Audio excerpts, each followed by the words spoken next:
اہل سنت و جماعت کا موقف ہے کہ بی بی پاک نے قرآن پہ عمل کیا، ابوبکر صدیق نے حدیث میں عمل کیا. تو حدیث کے سننے میں بھی تو غلطی لگ سکتی ہے ابوبکر صدیق رضی اللہ تعالیٰ عنہ کو. تو حدیث کے سننے میں بھی تو غلطی لگ سکتی ہے ابوبکر صدیق رضی اللہ تعالیٰ عنہ کو.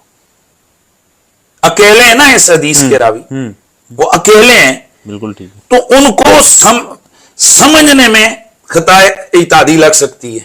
تو ان کو سمجھنے میں خطا اعتادی لگ سکتی ہے. تو اگر یہ کہہ دیا جائے کہ یہ جو حضرت ابوبکر صدیق بی بی پاک کو منع فرما رہے تھے، نہ کر رہے تھے، تو ان سے خطا ہوئی. تو اگر یہ کہہ دیا جائے کہ یہ جو حضرت ابوبکر صدیق بی بی پاک کو منع فرما رہے تھے، نہ کر رہے تھے، تو ان سے خطا ہوئی، اور بعد میں مہینے بعد کو نہیں ان سے خطا اعتادی ہوئی، اور پھر وہی سارے دلائل یہاں رکھو جو بی بی پاک کے لیے رکھ رہے ہو، تو سیم پوزیشن ہے دونوں طرف کہ جو حدیث میں عمل کر رہے اگر اس کے لیے خطا اعتادی آپ ثابت کرنے کی کوشش کریں تو یہ آپ اہل سنت سے خارج ہو جائیں گے. تو جو قرآن پہ عمل کر رہی ہے، کہ سب سے پہلی بات یہ ہے کہ اگر بالفرض ہم تسلیم کر بھی لیں، اول تو ایسا تسلیم نہیں ہے کہ سیدنا صدیق اکبر رضی اللہ تعالی عنہ سے یہ حدیث پاک مروی ہو، تو اس کا مطلب کیا ہوا کہ نعوذ باللہ سیدنا صدیق اکبر رضی اللہ تعالی عنہ نے بلا تحقیق تفتیش کے اس حدیث پاک کو آگے بیان کر دیا. اول تو ایسا ہے ہی غلط. امام شمس الدین ذہبی رحمۃ اللہ تعالی علیہ نے اور دیگر علماء نے اس بات کو لکھا کہ سب سے پہلے حدیث کو لینے کے اندر احتیاط برتنے والی شخصیت یہ حضرت سیدنا ابوبکر صدیق رضی اللہ تعالی عنہ کی ذات کی ہے. آپ دیکھیں کہ صدیق اکبر رضی اللہ تعالی عنہ اعلان نبوت سے پہلے نبی پاک صلی اللہ علیہ وسلم کے ساتھ رہتے تھے.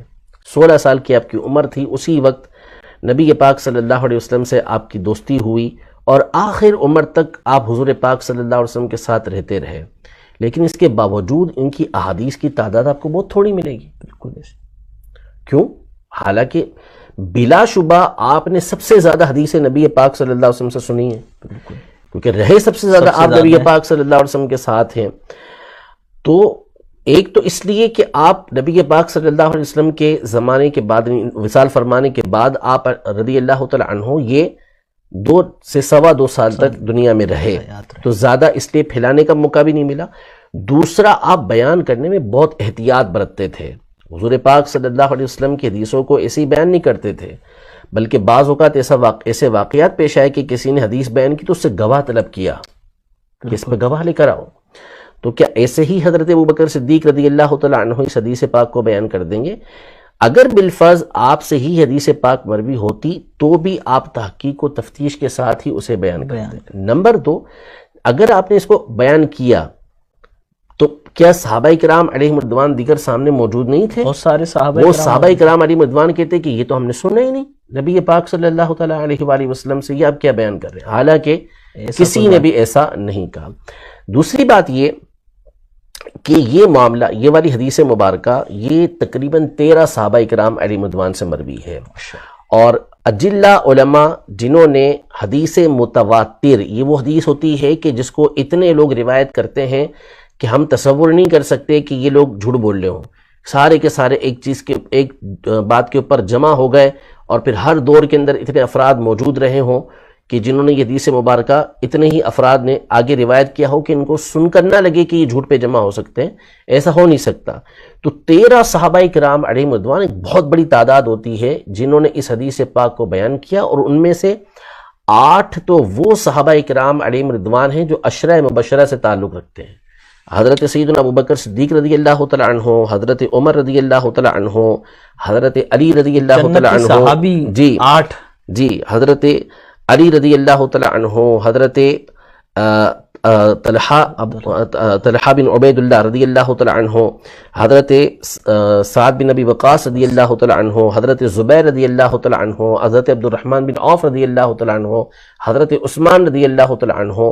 یہ اتنے سارے صحابہ کرام، ان میں سے 8 تو وہ ہیں کہ جو عشرہ مبشرہ سے تعلق رکھتے ہیں، اور ان تمام کی روایت یہ امام بخاری نے حضرت ابوبکر صدیق رضی اللہ عنہ سے روایت کیا، حضرت ابو ہریرہ رضی اللہ عنہ سے روایت کیا، پھر اس کے بعد حضرت عمر رضی اللہ تعالی عنہ سے روایت کیا، حضرت عثمان رضی اللہ عنہ سے روایت کیا، حضرت طلحہ رضی اللہ تعالی عنہ سے امام نسائی نے روایت کیا.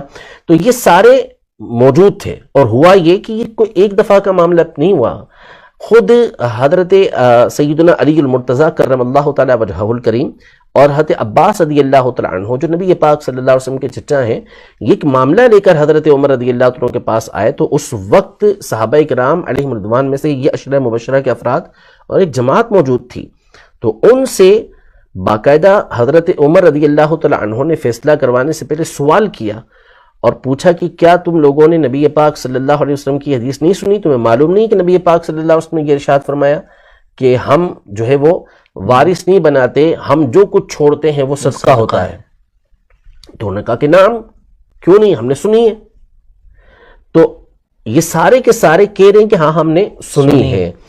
پھر اس کے بعد یہ معاملہ یہی نہیں بلکہ مسند احمد کی حدیث مبارکہ ہے کہ ازواج مطہرات، کیونکہ اگر ہم وراثت کی بات کریں تو ان کا بھی حصہ نبی پاک صلی اللہ علیہ وسلم کی وراثت سے بنتا تھا. اکبر کی جو صاحبزادی حضرت تو حضرت عائشہ رضی اللہ تعالیٰ عنہ، ازواج مطہرات نے اس بات کا ارادہ کیا کہ وہ حضرت عثمان غنی رضی اللہ تعالیٰ عنہ کو بھیجیں اور وراثت کا مطالبہ کریں.